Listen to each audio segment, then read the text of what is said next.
students, welcome in the online classes of biology. So in my previous lecture I told you about PCR, that is polymerase chain reaction, and today I am going to tell you about procedure of PCR. So let's discuss about procedure of PCR. At the start of PCR, when the polymerase chain reaction starts, the first thing which happens is that the DNA from which a segment is to be amplified and excess of the two primer molecules, the 4-deoxynucleotides, which are the basic requirements for the process of PCR, and the DNA polymerase, all these things are mixed together in the reaction mixture. That is appropriate quantities of magnesium also, and the PCR operation is followed in a sequence where several things are done like denaturation, primer annealing, primer extension, and then the process will be completed. So the first of all the necessities, all the essential requirements are mixed together in the process of magnesium. After the mixing, the process begins, and the first process which is done is denaturation.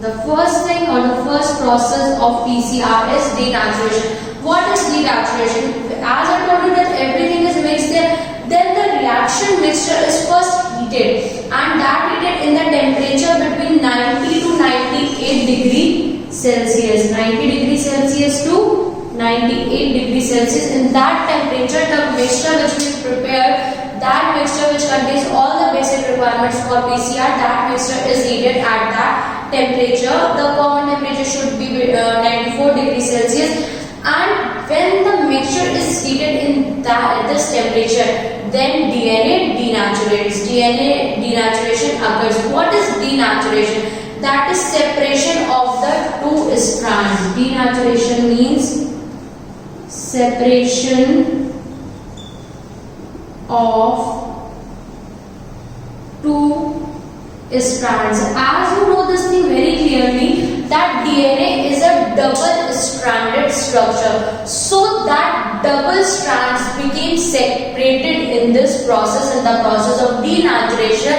the two strands become separated, and each single strand of the target DNA then act as a template for DNA synthesis. They become the template, which is again the second most requirement for the PCR. So the first process which is done in the procedure of PCR is the denaturation of DNA. That means separation of two strands of DNA when the mixture is heated at a very high temperature, that ranges approximately 94 degrees Celsius. After that came the second step.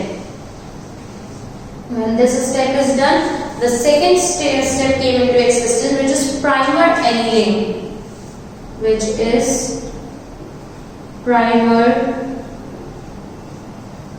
annealing. Now the second step is done. In this step, the mixture which was heated previously, that mixture is cooled, and cooled at the temperature of 40 degrees Celsius to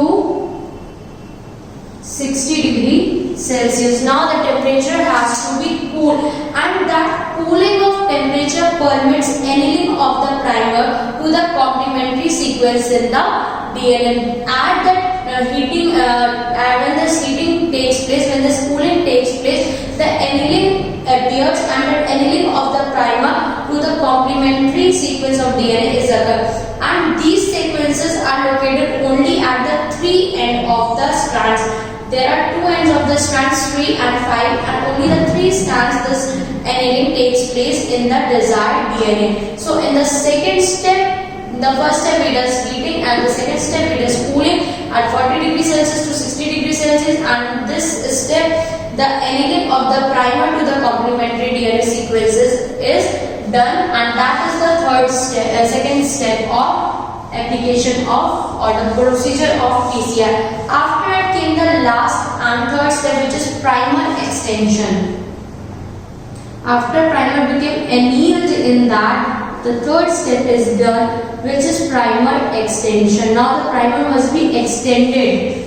This is also the major part of this PCR. Now the temperature is adjusted, that the DNA polymerase enzyme, which is used earlier for the formation of complementary strands by utilizing 3 OH of the primers, that primers are towards the DNA segment lying between the two primers, and that copied. The duration of primer extension is usually 2 minutes for 72 degrees Celsius, and it has shown that in case of longer target sequences, best results are obtained when the period of extension is kept at the rate of 1 minute per kb. Now the role of time is also very important for this process, because after the heating, after the cooling, now the temperature should be adjusted, that all the things became separated from each other. DNA polymerase became separated and synthesized DNA regions, and then other things are became saturated in the optimum temperature for 1 minute or for 2 minutes, and all these things helps to remain active during the high temperature,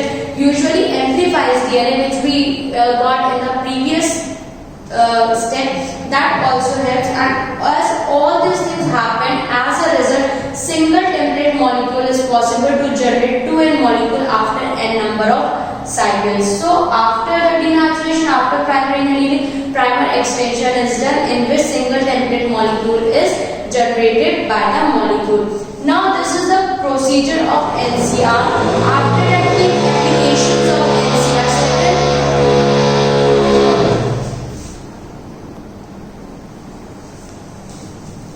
Applications of PCR is that what are the fields where PCR is used, where this technique is used. So several fields are there where this technique is used. The first one is DNA fingerprinting. As you know that DNA fingerprinting is a very important process which is helpful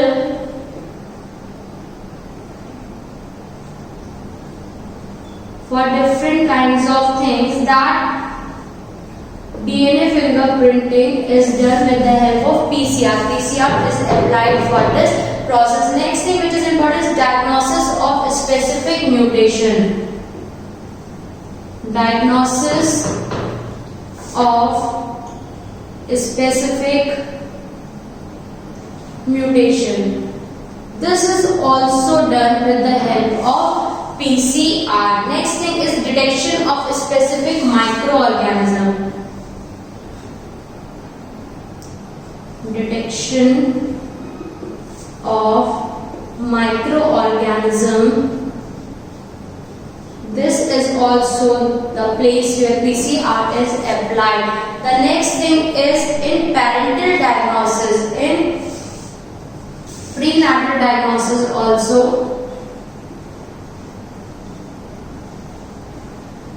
The PCR is used in prenatal diagnosis. After diagnosis of parasites, diagnosis of parasites is also done with the help of PCR. After the diagnosis of plant pathogens, diagnosis of plant pathogens is also done with the help of PCR. And the last application is gene therapy, which is also done with the help of PCR. So these are some of the fields where PCR is applied or application of PCR is done. That means first in DNA fingerprinting, after a diagnosis of specific mutations, which means changes in the genetic formation. After that, detection of microorganism, that whether the microorganism which cannot be seen with the help of naked eyes is present in that case or not, or in prenatal diagnosis, or also in diagnosis of parasites and diagnosis of plant pathogens and gene therapy. So students, that's all for today. Now we will discuss remaining two processes in our next lecture. Thank you.